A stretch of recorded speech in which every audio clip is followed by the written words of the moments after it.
You look good, you feel good. You feel good, you play good. You play good, they pay good. On any given Sunday, you'll see your timeline flooded with pre-game fit pictures from your favorite NFL athletes. From the suit and tie, to chrome hearts, to this. But this expression of personality applies to style on the field as well. All throughout the NFL, you'll see NFL players showing off a piece of their personality through their on-field fits, from visors down to the cleats. So let's go through the evolution of on-field style from the early days of the NFL to what we see today.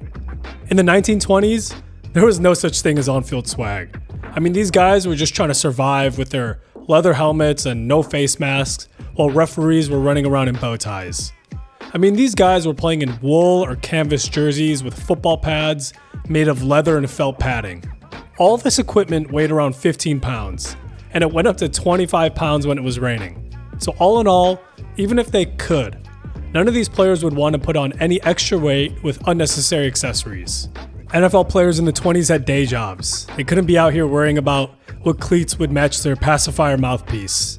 The same stayed true in the 30s and 40s, because there's no time to be thinking about what you're going to be wearing on Sundays when more than half of your team had to leave to fight in World War II. The big on-field adjustment that took place in the 1940s is referees beginning to wear striped shirts, because the original white shirts that they wore could be confusing for teams wearing white jerseys. Things changed a bit in the 1950s. Face masks became a thing, with the NFL making them mandatory starting in 1955, thank God, and plastic helmets became more widely adopted early in the decade. But beyond that, from what I was able to find in the 50s is when we first started to see a variety of footwear. You had some teams wearing Converse, straying away from the all-leather cleats that we saw for the NFL's first 30 years, and I will say this, the white Converse, white sock look is kinda sick. Also, when looking at pictures from 1950s NFL games, I also noticed that this decade was the first time I saw accessory padding being used like elbow pads, which is definitely a trend that we'll see in the following decades. As we head into the 1960s, the first thing that sticks out to me in the evolution of on-field style is tape. Wrist tape, hand tape, ankle tape, finger tape, tape everywhere.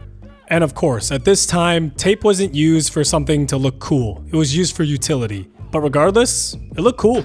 Like seeing pictures of Deacon Jones with fully taped up wrists and hands. Also, in the 1960s is where we started to see uniforms turn into more of what we recognize in the NFL today.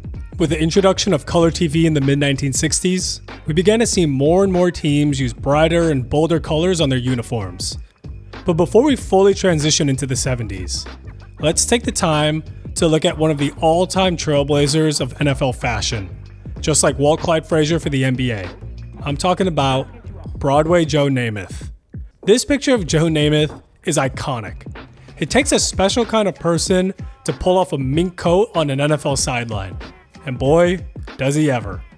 But going back to the on-field looks, we started to see players stepping up their accessory game in the 1970s. Wrist and armbands, cleats that match uniform colors, elbow pads, sleeves underneath jerseys, Walter Payton wearing a headband underneath his helmet.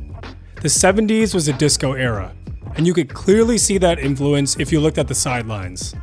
Up until the 70s, you could see coaches in a simple suit and tie, and maybe a hat to spice it up a little bit. But in the 70s, you had coaches' outfits like this, or this, or this. These outfits are heat. And honestly, for the next couple of decades, NFL coaches' outfits continue to be iconic. In the 1980s, you started to see more team-branded gear with famous looks like Ditka's Bears sweater vest, and a bunch of other coaches looking so cool without even knowing it. And it only got better in the 90s because team apparel got even better.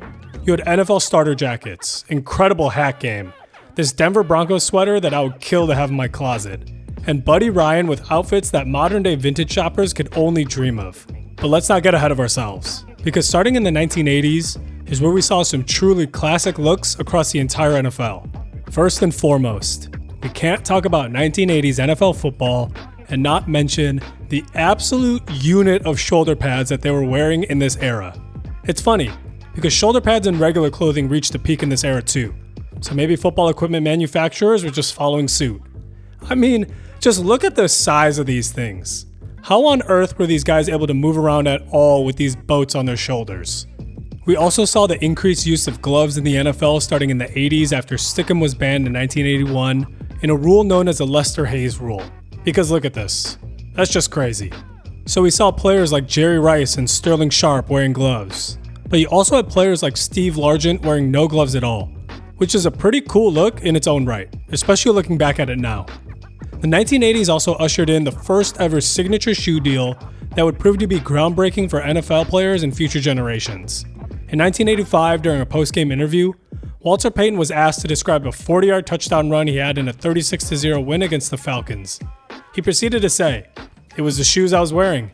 They gave me a tremendous advantage. I just turned it over to my kangaroo shoes." As far as more individual looks go, we had Eric Dickerson's rec specs and neck roll. And speaking of neck rolls, we had players like Howie Long, Brian Bosworth, Jack Lambert, Jim Jensen, Steve Grogan.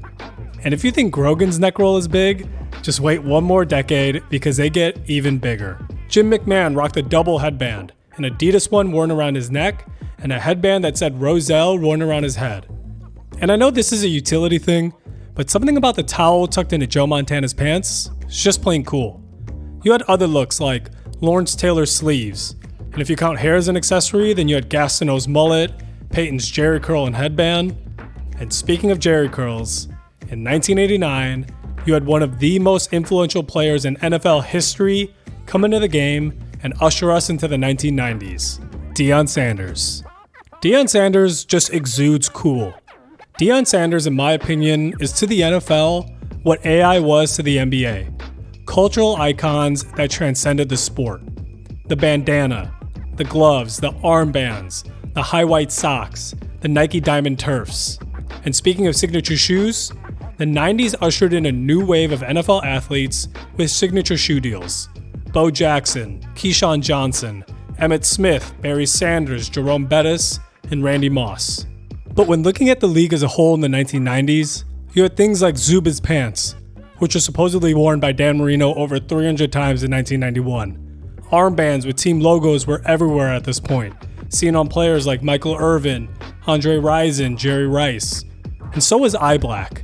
We've seen some iconic eye black looks throughout NFL history, like from John Randall, Terrell Suggs, Ray Lewis, Tua, Aiden Hutchinson, and many others.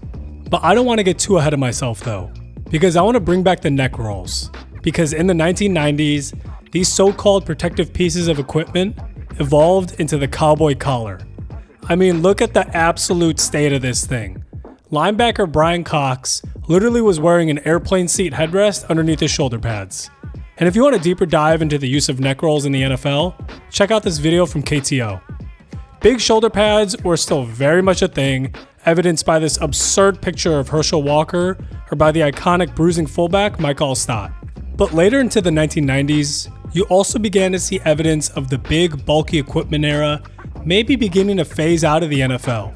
Tony Baselli started wearing smaller shoulder pads in the late 1990s, along with Ed McCaffrey. So with that being said, let's move into the new millennium, where we begin to see more accessories that will be a part of the game for years to come. I have to get this one out of the way first. LaDainian Tomlinson's dark visor. This is iconic.